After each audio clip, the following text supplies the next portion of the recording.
તો પંચમહાલમાં માર્ગ અકસ્માતમાં વધારો થતા અનેક વાહન ચાલકોની જિંદગી હોમાઈ રહી છે, ત્યારે અકસ્માતની સંખ્યામાં ઘટાડો કરવા માટે પંચમહાલ પોલીસ હરકતમાં આવી છે, જેમાં ગોધરા શહેરને જોડતા મુખ્ય હાઈવે માર્ગ પર ધંધાકીય લાભ લેવા ડિવાઈડરને તોડી ગેરકાયદેસર રીતે કટ આપવામાં આવ્યા છે, જેના કારણે નાના મોટા વાહન ચાલકો માર્ગ અકસ્માતના ભોગ બની રહ્યા છે। સ્થાનિકો દ્વારા જણાવ્યા મુજબ હોટલ અને પેટ્રોલ પંપના સંચાલકો દ્વારા ધંધામાં વધારો થાય તે માટે ડિવાઈડરને તોડી કટ આપવામાં આવ્યા છે। અનેકવાર ગમખ્વાર અકસ્માતની ઘટના બનતી હોય છે, જેમાં કેટલાક વાહન ચાલકોની જિંદગી પણ હોમાઈ જાય છે। સ્થાનિકો દ્વારા સંબંધિત વિભાગને અનેકવાર રજૂઆત પણ કરવામાં આવી, તેમ છતાં આજ દિન સુધી સંબંધિત તંત્ર દ્વારા કોઈ પણ પ્રકારની કાર્યવાહી કરવામાં નથી આવી, ત્યારે હવે તે સંચાલકો સામે માનવવધ હેઠળ ગુનો નોંધી કડક પગલાં ભરવા લોક માંગ ઉઠી છે। પોપટપુરા ગામ ખાતે જે બરોડા હાલોલ હાઈવે છે એના જે કટ ખુલ્લા છે, અહીં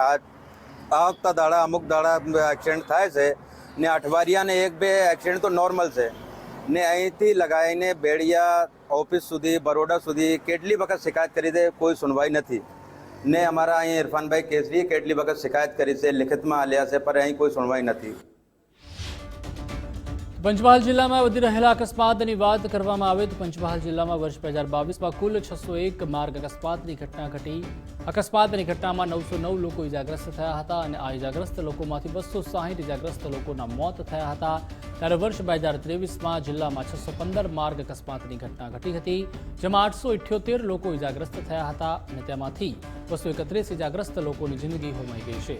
આમ કરતાં 2022 કરતાં 2023માં અકસ્માતનું પ્રમાણ ઘટ્યું છે, પરંતુ હાઈવે માર્ગ પરના ડિવાઈડર તોડીને કટ બનાવવામાં આવ્યા છે, જે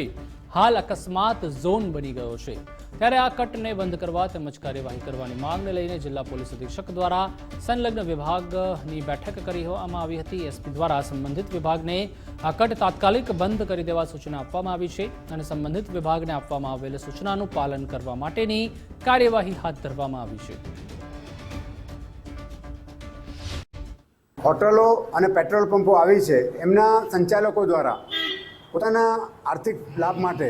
ડિવાઈડર તોડીને જે રસ્તો બનાવવામાં આવ્યો છે, આ રસ્તા પર ગંભીર અકસ્માતો સર્જાઈ રહ્યા છે અને અનેકના જીવ પણ જોખમમાં મુકાયા છે। આ સંજોગોમાં આવા જે ડિવાઈડર તોડ્યા છે એ તોડનાર સંચાલકો સામે પણ ગંભીર પગલાં ભરી અને તાત્કાલિક કાર્યવાહી થવી જોઈએ અને